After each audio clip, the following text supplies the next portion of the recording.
সূর্য। হ্যাঁ, সূর্য।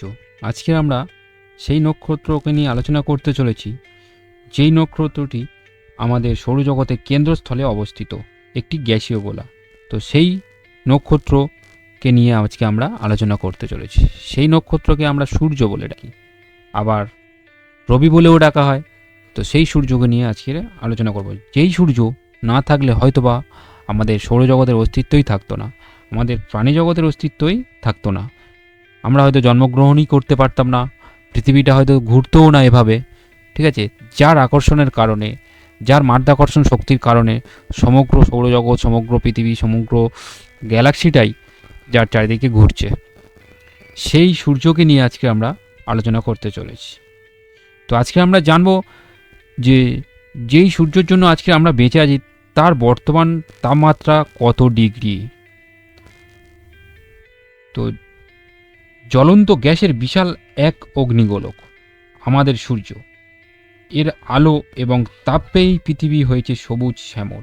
তবে সূর্যের তাপমাত্রা কিন্তু নির্দিষ্ট নয়। এর কোর কেন্দ্রস্থলে তীব্র মাধ্যাকর্ষণের কারণে অত্যাধিক চাপ ও তাপমাত্রা তৈরি হয়। এই তাপমাত্রা 15 মিলিয়ন বা 1.5 কোটি ডিগ্রি সেলসিয়াসও হতে পারে, যা 27 মিলিয়ন ফারেনহাইটের সমান।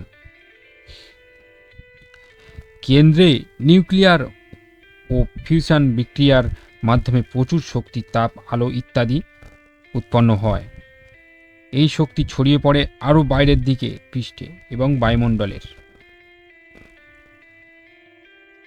এখানে এই শক্তি সর্বোচ্চ 15 লাখ বছর পর্যন্ত এদিক ওদিক ঘুরে বেড়ায়, ছোটাছুটি করে।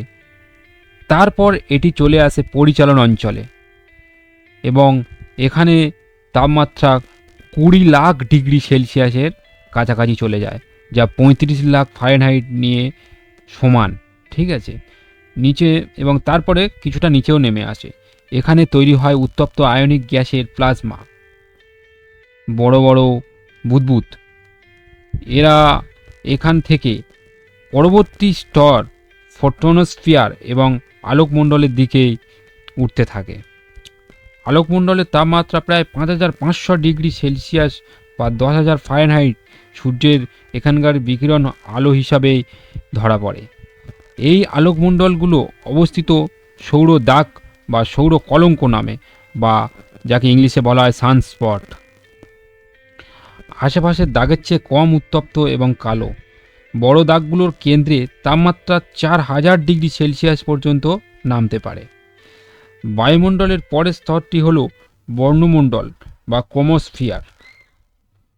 এর তাপমাত্রা আলোকমণ্ডলের চেয়ে কম, মাত্র 4020 ডিগ্রি সেলসিয়াস।